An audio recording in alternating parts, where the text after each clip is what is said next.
मैं एक उनको बार फिर भारत की आपका रुख आवश्यकता। करूंगा मेजर जनरल एक माथुर, मिनट। मैं रुख करता हूं आपका, क्योंकि बड़ी खबर ये कि उलटफेर आगे पीछे चल रहे हैं। जैसा हम लगातार बता रहे थे कि अभी ये रुझान है सारे के सारे और उसमें डोनाल्ड ट्रंप लीड कर रहे हैं, लेकिन इसे टक्कर की बात कही जा रही है।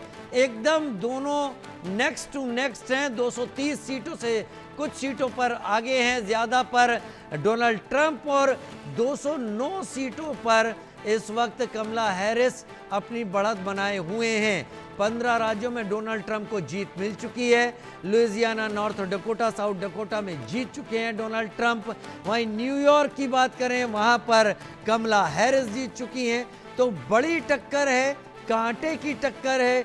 डोनाल्ड ट्रंप आते हैं तो भारत के लिए क्या होगा, कमला हैरिस आती हैं तो भारत के लिए क्या होगा। डोनाल्ड ट्रंप के आने के बाद भी एक इतिहास बदलेगा, और कमला हैरिस अगर आ जाती हैं तो भी इतिहास एक बदलेगा इन चुनावों में, और ये चुनाव विश्व को एक अलग रुख देंगे। कमला हैरिस न्यूयॉर्क और कोलोराडो में जीती हैं, जो हम लगातार बता रहे हैं। 209, 230, करीब 21 सीटों से बढ़त है इस वक्त डोनाल्ड ट्रंप के पास, लेकिन धीरे धीरे काउंटिंग भी आगे बढ़ रही है।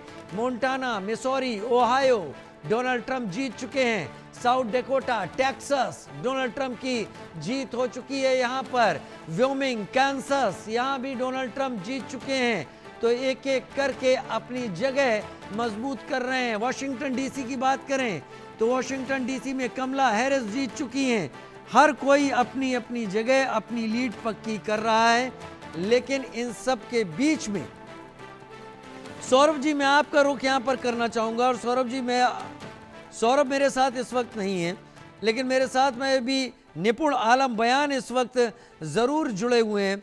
निपुण जी, 7 के करीब ऐसे राज्य हैं जिन्हें स्विंग स्टेट कहा जाता है, और इन स्विंग स्टेट की अगर मैं बात करूं तो यहाँ पर Arizona, Georgia, Michigan, Nevada, North Carolina, Pennsylvania और विस्कॉन्सिन हैं। और कहते हैं कि यहाँ पर मामला आधे % से 1% में सिमट जाता है।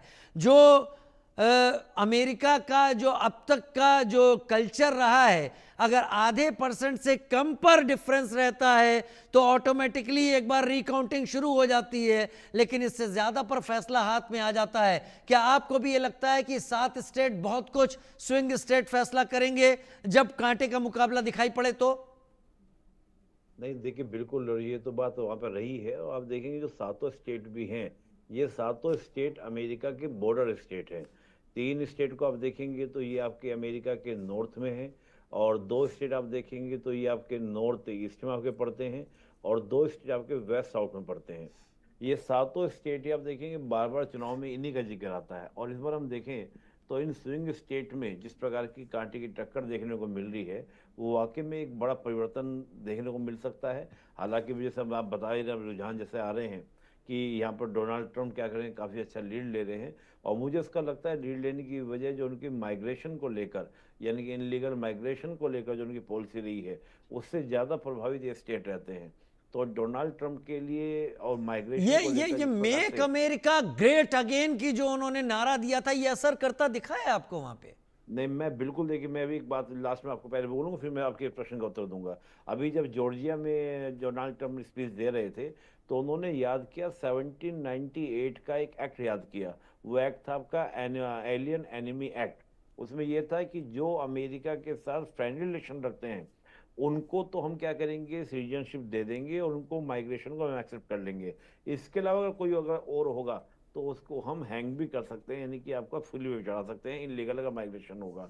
इसका इम्पैक्ट जॉर्जिया में क्या रहा होगा, जहां पर माइग्रेशन का इशू, इनलीगल माइग्रेशन का इशू काफी ज्यादा है, तो आप समझ सकते हैं। अब दूसरा आपने कहा कि अमेरिका, डोनाल्ड ट्रंप की जब हम बात करते हैं, देखिए डोनाल्ड ट्रंप को कई बार अगर हम इंटरनेशनल पॉलिटिक्स में देखते हैं 2017-2020 का कार्यकाल, तो उनको कहा जाता था कि वो बहुत ही अनस्टेबल से किरदार हैं, कभी कुछ बोलते हैं कभी कुछ बोलते हैं। लेकिन मैं देखूं तो मैं ये मानता हूं कि डोनाल्ड ट्रंप एक अल्टरनेशनलिस्ट व्यक्ति है अमेरिका के लिए, और बहुत पहले से चीज़ों को भाप लेते हैं।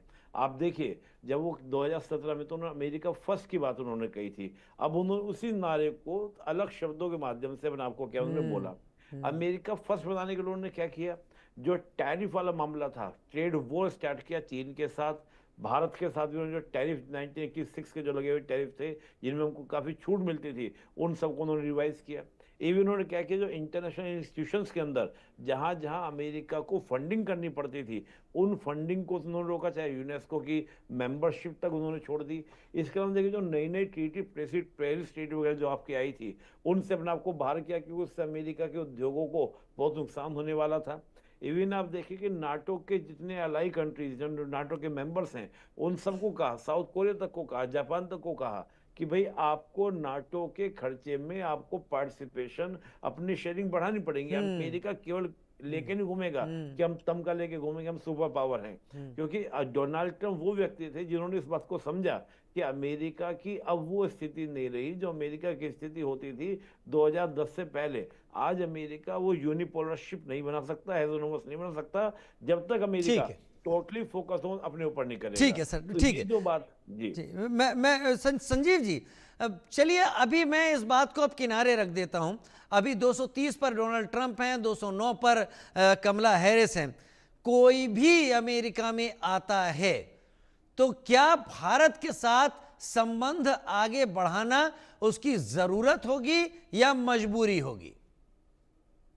देखिए, मजबूरी तो मैं नहीं कहूँगा, ये ज़रूर ज़रूरत है। और भारत और अमेरिका के बीच में संबंधों को यदि आगे बढ़ाया जाता है, तो ज़ाहिर है कि जो अपार जो संभावनाएँ हैं, वो फलीभूत होंगी और दोनों ही लोकतांत्रिक राष्ट्रों के लोगों को इसका बड़ा फ़ायदा होगा। और वर्तमान समय में जो भारत और अमेरिका की जो रणनीतिक साझेदारी का स्तर ये है कि विश्व के कोई भी ऐसे महत्वपूर्ण मुद्दे नहीं हैं कि जिसके के ऊपर भारत और अमेरिका कोलैबोरेट न करते हो, चाहे वो रक्षा हो, सुरक्षा हो, अर्थव्यवस्था हो, शिक्षा हो, स्वास्थ्य हो, कृषि हो, space science and technology, innovation. और यहाँ तक कि जो भारत और अमेरिका अफ्रीका के देशों को भी मदद करने के लिए आपसी साझेदारी करते हैं। और इंडो पैसिफिक रीजन में क्वाड के माध्यम से भी वो कोलैबोरेट कर रहे हैं। और जाहिर है कि अब दोनों देश टेक्नोलॉजी ट्रांसफर भी करने लगे हैं। इससे ये भी पता चलता है कि दोनों के बीच में जो विश्वास है वो अधिक बढ़ रहा है। कई बार अमेरिका को लेकर के इस तरीके की जो आशंकाएं व्यक्त की जाती हैं कि उसके ऊपर कितना विश्वास किया जाए, कितना न किया जाए, तो उसको भी लेकर के अमेरिका और भारत के बीच में एक अच्छी समझदारी बन रही है। जैसा कि मैंने जेट इंजन टेक्नोलॉजी के ट्रांसफर की संदर्भ को मैंने बताया, तो ये भारत और अमेरिका का की जो रणनीतिक साझेदारी है, ये बहुत ही कॉन्सिक्वेंशियल रिलेशनशिप है। यदि मैं प्रेसिडेंट ओबामा के शब्दों में कहूं तो ये 21वीं सदी को डिफाइन करने वाली विश्व की सबसे महत्वपूर्ण पार्टनरशिप्स में एक है।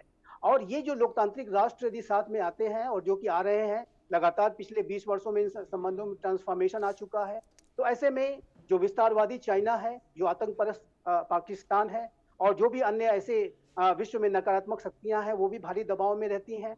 विश्व का जो डेमोक्रेटिक रूल्स बेस्ड ऑर्डर है वो सशक्त और मजबूत होता है। और ये जाहिर है कि ये अमेरिका की लीडरशिप भी समझती है। और यदि भारत में भी मैं कहूंगा कि यदि आप कुछ वामपंथी दलों को यहाँ पर साइडलाइन कर दें, तो जो प्रमुख जो दल हैं भारत के, वो भी ये चाहते हैं कि भारत और अमेरिका के बीच के संबंध आगे बढ़े। मनमोहन सिंह की सरकार के समय में उन्होंने इंडो यूएस न्यूक्लियर डील को साइन कराने के लिए अपनी पूरी सरकारी दांव पे लगा दी थी। तो ये, और प्राइम मिनिस्टर मोदी के कार्यकाल के दौरान भी ये संबंध लगातार प्रगाढ़ और सशक्त और मजबूत हुए हैं। तो भारत में भी एक तरीके का जो सभी दलों में एक सपोर्ट हासिल है, कुछ एक को छोड़ करके, और अमेरिका में तो ये बाइपार्टीजान सपोर्ट है। तो मेरा ऐसा मानना है कि अमेरिका में कोई भी राष्ट्रपति बने, ये जो साझेदारी है बहुत ही गहरी और मजबूत होगी, हायर ट्रेजेक्टरी को अटेंड करेगी, और इसका जो संदेश है वो पूरे विश्व को जाएगा, और विशेष रूप से चाइना को ये इसका संदेश जाएगा। मैं एक बात यहाँ पर अवश्य जिक्र करना चाहूंगा, चाइना के जो शासक हैं वो लगातार इस बात को लेकर के सशंकित रहते हैं कि भारत और अमेरिका कहीं बहुत ज्यादा क्लोज ना आ जाए। और बहुत ही ज्यादा भारत और अमेरिका के बीच में जब कभी भी कोई बड़े डेवलपमेंट होते हैं तो जाहिर है कि चाइना उससे काफी दबाव में रहता है। और ये चीज स्पष्ट रूप से समय समय पर दिखती है। मैंने भी जो चाइनीज मीडिया के साथ मेरा जो इंटरेक्शन रहा है उसमें वो जिस तरीके के सवाल मुझसे किया करते हैं और एक अमेरिकी मामलों के संबंध में, तो उसमें लगातार वो इस बात की वो हाईलाइट करने की कोशिश करते हैं कि ऐसे कौन से जो है तनाव के जो बिंदु हैं वो कैसे उनको हाईलाइट किया जाए। और जाहिर है कि वहाँ की जो मीडिया है वो स्टेट मीडिया है, और उनके जो सवालों को मैं भी अच्छी तरह से समझता हूँ। लेकिन जाहिर है कि मैंने हमेशा इस बात को कहा है कि भारत और अमेरिका के जो संबंध हैं ठीक। वो प्रगाढ़ है, मजबूत हैं, और ये जो संबंधों का जो भविष्य है वो बहुत ही उज्जवल है।